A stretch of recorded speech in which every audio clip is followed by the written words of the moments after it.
El sol de Campeche, en aquel sofocante año de 1883, caía como un yunque incandescente sobre las calas y los techos de teja roja de Puerto Maya. La humedad se adhería a la piel como una segunda camisa, y el aire estaba espeso, saturado con el salitre punzante del mar, el hedor dulzón del pescado en el mercado y un rastro persistente de humedad que se colaba hasta los huesos de los más viejos. Ernesto, con apenas 22 años y el cuerpo ya curtido por el sol y el esfuerzo, conocía cada recoveco de ese puerto como la palma de su mano. Sus manos, fuertes y ásperas, habían remado desde que era un niño, y ahora, como pescador independiente, lidiaba a diario con la furia impredecible del Golfo de México. Vivía en una humilde casa de adobe y madera, cerca de la orilla, a escasos pasos donde el murmullo de las olas se hacía constante, con su hermana menor, Sofía, de 15 años, quien era la luz de sus ojos, el motor incansable de su cada amanecer. La vida de Ernesto era un ciclo ininterrumpido de esfuerzo, esperanza y la constante amenaza de la precariedad.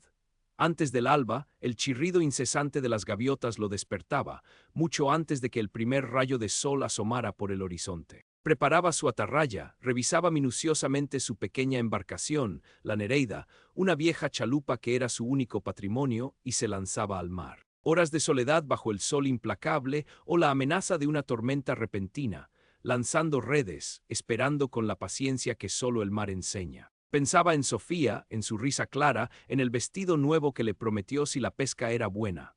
Esos pensamientos eran su ancla, su refugio contra la inmensidad solitaria del océano. Al regresar, con los músculos adoloridos y la piel quemada, vendía la pesca del día en el bullicioso mercado, regateando con las cocineras de las fondas y las amas de casa que buscaban el pescado más fresco. Con las pocas monedas que ganaba, compraba maíz, frijoles, algunas verduras y, si la suerte sonreía generosa, un poco de carne para Sofía, para que no le faltara fuerza en el crecimiento. Las tardes eran para reparar las redes, revisar la barca, emparchar las velas o simplemente sentarse en el portal de su casa, observando el ir y venir de los barcos mercantes que anclaban en el puerto, trayendo y llevando mercancías a puertos tan lejanos como Veracruz, La Habana o Nueva Orleans. Soñaba con un futuro mejor para Sofía, lejos de la dureza implacable del mar y la precariedad constante de su existencia. Quería que ella aprendiera a leer y escribir, que no tuviera que depender de la caridad o del trabajo pesado. Puerto Maya era un hervidero de almas, un crisol de culturas y destinos.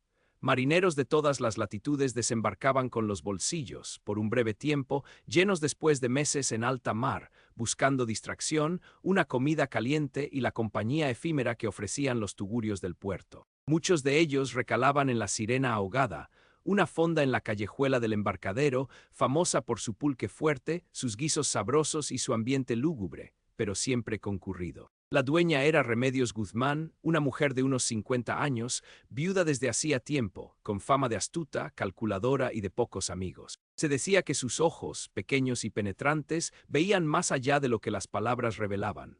Los marineros, en los rincones más oscuros de las cantinas, la llamaban la viuda negra entre dientes, no solo por su luto permanente, sino por la reputación macabra que la seguía, como una sombra pegada a sus talones. La fonda era un edificio antiguo, con paredes de piedra ennegrecidas por el tiempo y la grasa de la cocina, y una puerta de madera maciza que parecía engullir a quien la cruzaba, prometiendo olvido y placeres efímeros. Dentro el ambiente era denso, pesado, lleno del olor a fritanga rancia, alcohol barato y el sudor de los cuerpos aglomerados. Las mesas de madera estaban talladas con iniciales y viejos garabatos, y las paredes, cubiertas de hollín, parecían absorber la luz y el sonido. Un atardecer de mediados de julio, cuando el sol comenzaba a teñir el cielo de naranjas y morados, el mejor amigo de Ernesto, Mateo, un marinero alegre, jovial y desprendido que había vuelto de un largo y productivo viaje a La Habana, entró a la Sirena Ahogada con sus últimas monedas. Mateo era un hombre de risa fácil, siempre con una historia que contar de sus aventuras en otros puertos y un trago que compartir con cualquiera que se cruzara en su camino. Había prometido a Ernesto que al día siguiente irían a pescar juntos, como en los viejos tiempos, y le contaría las novedades del Caribe, los bailes exóticos y las mulatas de ojos hechizantes. «No te me vayas a perder en una de esas fondas de mala muerte, Mateo», le había advertido Ernesto, medio en broma, medio en serio. Tranquilo, mi buen amigo, respondió Mateo con su habitual sonrisa, solo una copita para celebrar y me regreso a la embarcación. Pero Mateo nunca apareció. Al principio, Ernesto no se alarmó demasiado.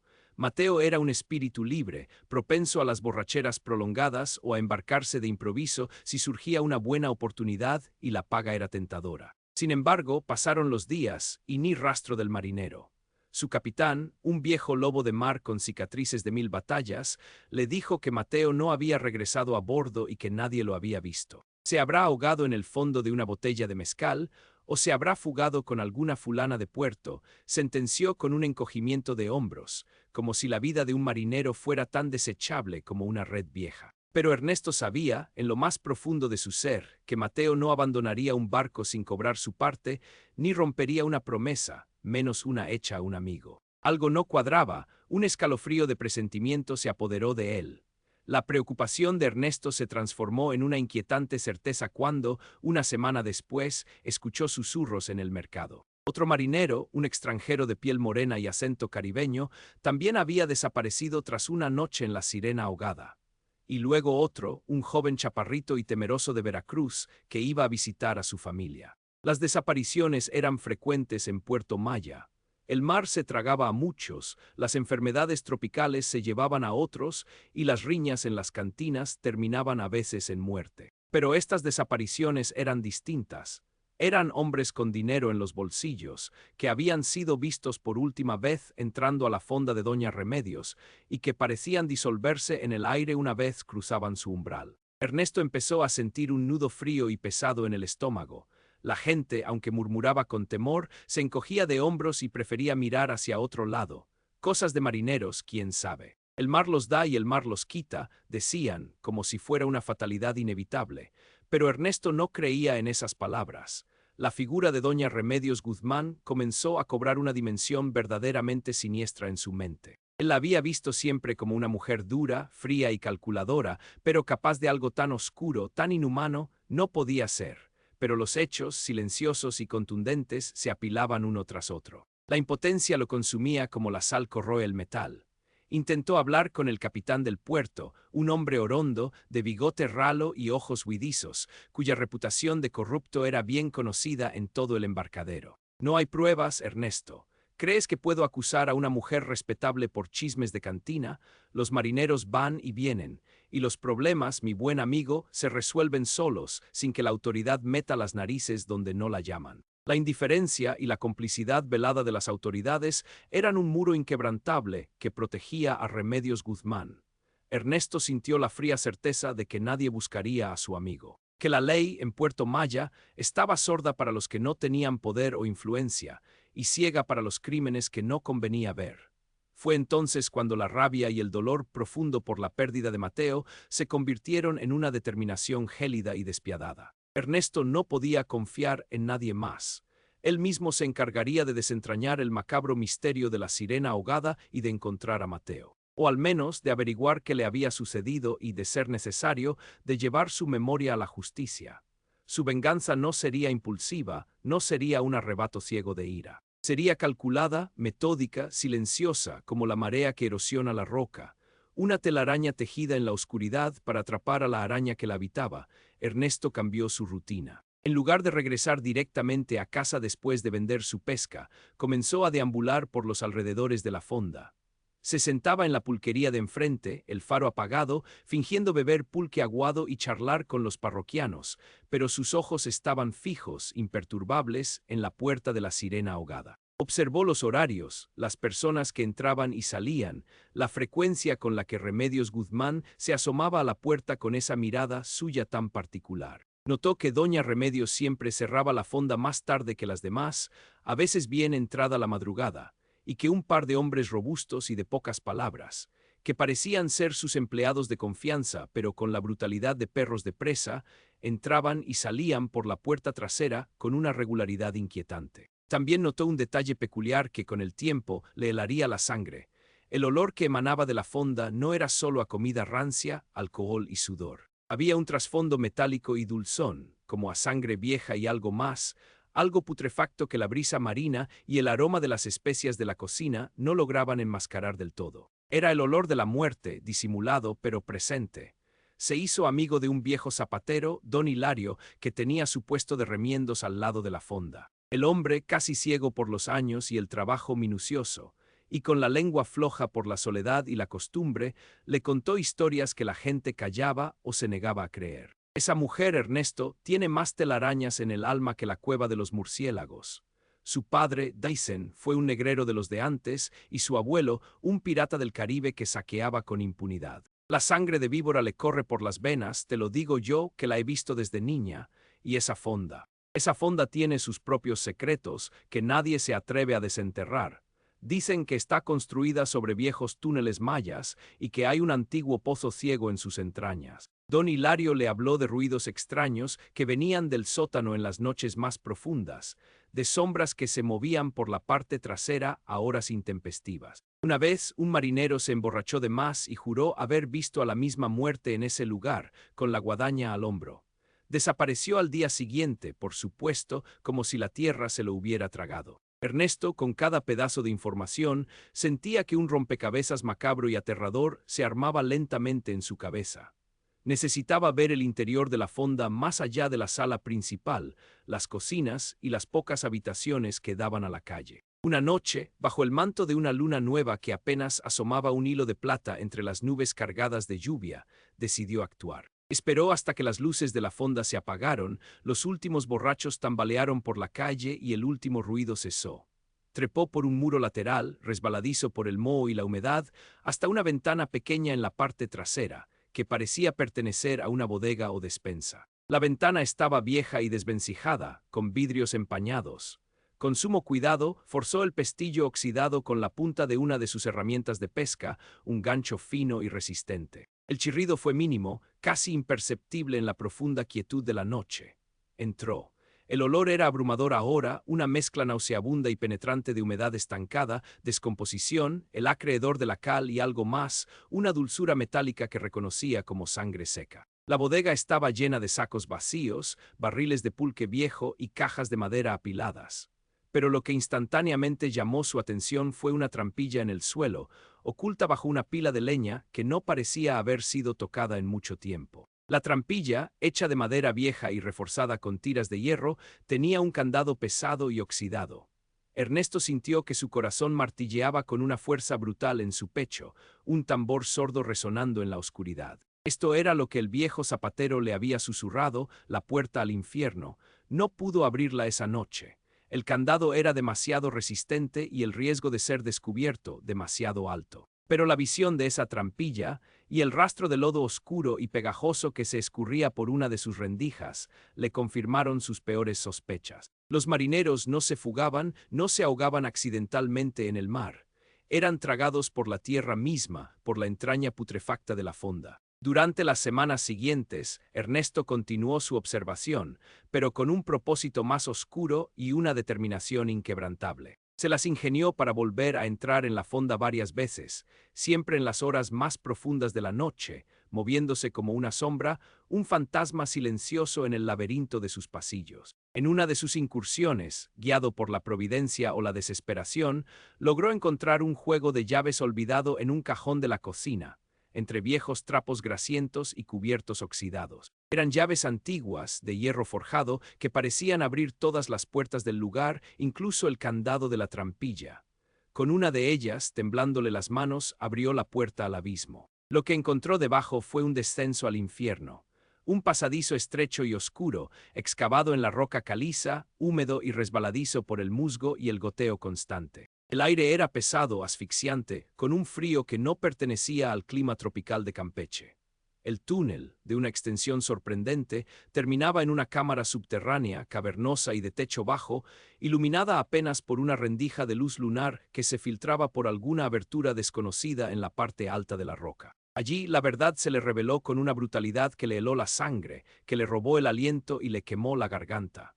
En un rincón, apilados sin piedad como si fueran simples desperdicios, estaban los restos esqueléticos de no menos de una docena de hombres. Calaveras vacías miraban hacia la nada, cuencas oscuras que parecían gritar, huesos blanqueados y desarticulados mezclados con jirones de ropa podrida y botones de latón, monedas corroídas. El horror era indescriptible, la evidencia innegable. Y entre ellos, con un nudo de hielo en el estómago, Ernesto reconoció una bota gastada, con un pequeño remiendo de hilo tosco que Sofía, con sus manos pequeñas y hábiles, le había hecho a Mateo hacía tan solo unos meses. Era de Mateo. El dolor que lo inundó fue tan profundo, tan visceral, que sintió que se ahogaba en él, que su propio corazón se rompía en mil pedazos. La ira, una fuerza primitiva y volcánica, se apoderó de él, pero no era la ira ciega y explosiva del momento, sino una rabia fría, contenida y calculada. Doña Remedios no solo robaba la vida de estos hombres, robaba sus identidades, su existencia, su derecho a un recuerdo, dejándolos en el olvido, en ese mausoleo subterráneo donde ni siquiera la luz del sol podía alcanzarlos. Ernesto no podía permitirlo. Mateo merecía un entierro digno y la viuda negra debía pagar por cada alma que había silenciado, por cada vida que había destruido. La venganza de Ernesto no sería con cuchillo ni con balazos. Sería una exposición pública, una revelación tan macabra que la misma tierra de Campeche temblaría bajo sus pies y que las paredes de la impunidad se desmoronarían. Sabía que las autoridades de Puerto Maya estaban compradas o eran cómplices por omisión, incapaces o no dispuestas a ver lo que ocurría ante sus narices. Necesitaba una fuerza externa, algo que no pudiera ser silenciado ni ignorado por los hilos de la corrupción, y sabía exactamente dónde encontrarla. Los barcos mercantes que llegaban al puerto no solo traían mercancías exóticas y alimentos, también traían periódicos de la capital, de Mérida, incluso de la lejana Ciudad de México. Y esos periódicos, especialmente el Imparcial y el Monitor Republicano, gustaban de las historias escandalosas, de los crímenes que ponían en jaque la moral de la época y que vendían ejemplares como pan caliente. Pero necesitaba pruebas irrefutables, algo que gritara la verdad sin dejar espacio a la duda, que no pudiera ser desmentido. Ernesto pasó varios días más en la cámara subterránea, arriesgando su vida a cada instante, entrando y saliendo en la oscuridad de la noche. Con sumo cuidado y un respeto reverente, desenterró los objetos personales de Mateo. El relicario de plata, con la imagen desgastada de la Virgen de Guadalupe que su madre le había regalado en su primera travesía, un cuchillo de marinero con la empuñadura tallada con iniciales, y una pequeña bolsa de cuero donde Mateo guardaba sus ahorros, ahora vacía y reseca, por supuesto. También recolectó otros objetos de los demás marineros: insignias navales de barcos extranjeros, botones distintivos de diferentes compañías marítimas, anillos de boda, medallas religiosas, un viejo reloj de bolsillo sin manecillas. No eran de gran valor material, pero eran testimonios. Testimonios silenciosos de vidas robadas, de sueños truncados, de familias que esperaron en vano el regreso de sus seres queridos. Los envolvió cuidadosamente en un pañuelo de Sofía, un lienzo de algodón que llevaba consigo para recordarla. Su plan comenzó a tomar forma, pulido por la rabia y el dolor. No podía simplemente desenterrar los cuerpos y dejar que el pueblo los viera. Remedios era astuta y podría borrar las pruebas o culpar a otros. Necesitaba que la revelación viniera desde el corazón de la bestia, desde el interior de la misma fonda, con la fuerza de un rayo. El día que el vapor El Águila Real, un buque de línea que hacía la ruta Campeche-Veracruz Progreso y llevaba correspondencia oficial y pasajeros de importancia, atracó en el puerto, Ernesto estaba listo. Había estado observando a un joven periodista del Monitor Republicano que viajaba en el vapor, un tal señor Robles, un hombre de gafas redondas y mirada penetrante, conocido por sus reportajes mordaces sobre la corrupción en los estados y los asuntos más sórdidos de la sociedad. Con una carta cuidadosamente redactada, sus manos temblándole ligeramente y las pruebas empaquetadas en el lienzo de Sofía, Ernesto esperó a la sombra de los almacenes del puerto, mimetizado con los estibadores. Cuando el periodista bajó del barco, con su libreta en mano y su mirada curiosa escudriñando el ambiente, Ernesto se acercó a él con una decisión fría. Señor Robles, dijo con voz baja, apenas un susurro, pero firme y cargada de una desesperación controlada. Tengo una historia que hará temblar los cimientos de Campeche. Una historia que nunca debió salir a la luz, lo que las autoridades ocultaron con descaro y complicidad. Una historia de horror y desapariciones en la misma calle del embarcadero. Pero debe jurar que la hará pública, sin miedo a las consecuencias, sin torcer la verdad. El periodista, intrigado por el semblante grave del pescador, el brillo de desesperación en sus ojos y la urgencia de su tono, asintió con una mezcla de cautela y curiosidad. Ernesto le entregó el paquete. Dentro, además de la carta detallando los hechos, la ubicación de la fonda y las desapariciones sistemáticas, estaban las pertenencias de Mateo y los otros marineros, junto con un pequeño mapa rudimentario que indicaba la ubicación exacta de la trampilla y la cámara subterránea, y una descripción de cómo llegar a ella. La carta terminaba con una advertencia ominosa. Si esta historia no ve la luz, el alma de estos hombres no encontrará paz, y el pueblo de Campeche seguirá ciego ante el mal que mora en su corazón, un mal que devora a sus hijos. El señor Robles, un hombre de razón y hechos, después de leer la carta y examinar con asombro y creciente horror los objetos, sintió un escalofrío que no tenía nada que ver con el calor sofocante de Campeche. La historia era demasiado macabra, demasiado detallada para ser inventada por la mente de un simple pescador. La evidencia era palpable.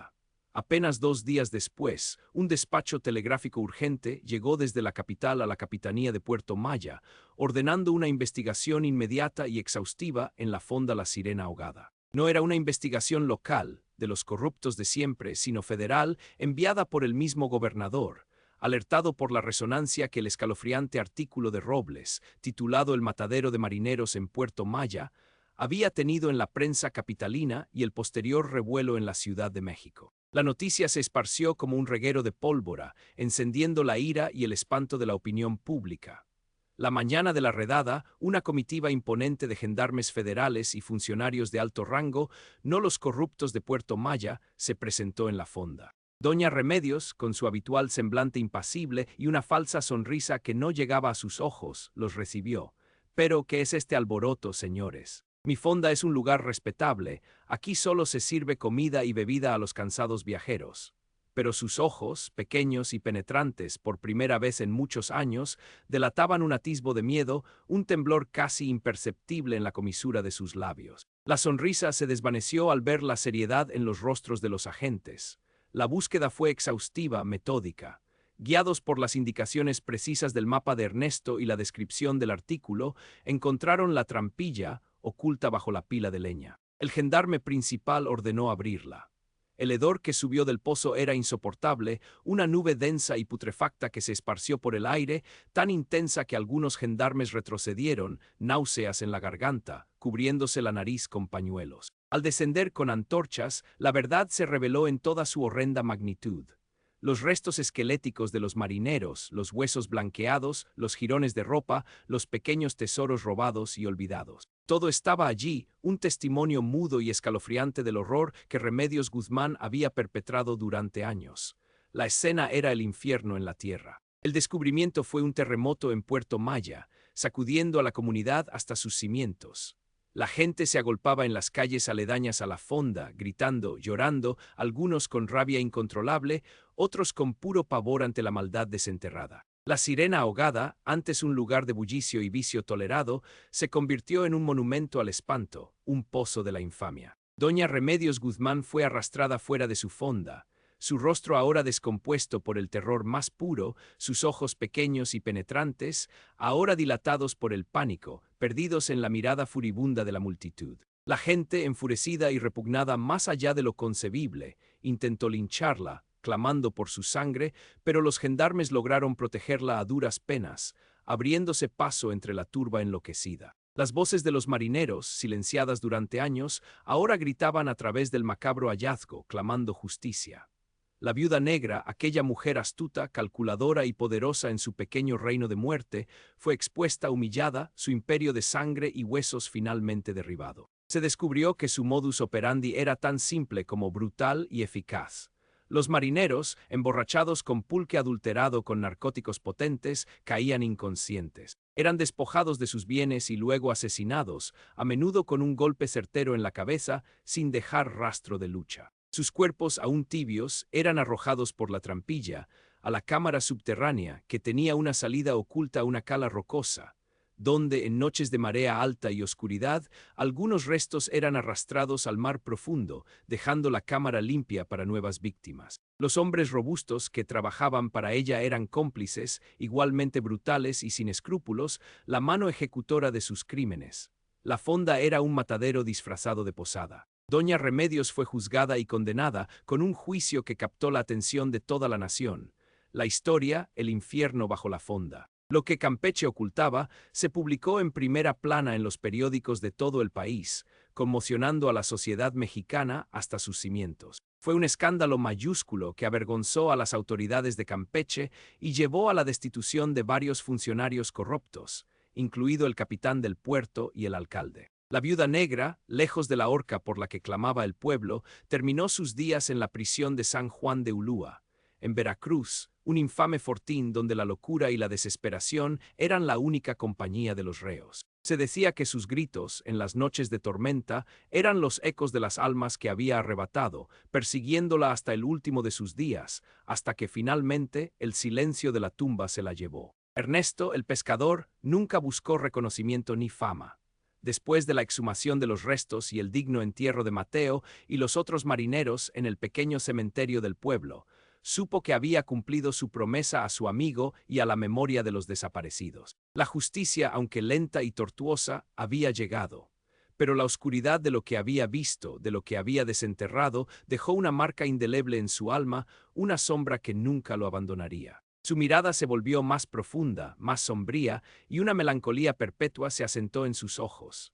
Continuó su vida de pescador, cuidando de Sofía con un amor aún más celoso y protector, pero el brillo juvenil había desaparecido de sus ojos para siempre. A veces, en las noches de viento, cuando el mar susurraba secretos a la orilla y la luna se escondía tras las nubes, Ernesto creía escuchar los lamentos de los marineros, atrapados en las profundidades de la tierra, ahora finalmente libres, pero con una sed de justicia que el tiempo jamás apaciguaría. La sombra de la sirena ahogada se cerniría para siempre sobre Puerto Maya, un recordatorio macabro y aterrador de lo que las profundidades del corazón humano podían ocultar. Y Ernesto, el testigo silencioso de un horror inenarrable, cargaría ese peso hasta el fin de sus días, un guardián de la memoria de los desaparecidos, un hombre que se atrevió a desenterrar el mal, y que por ello pagó el precio de la paz y la inocencia.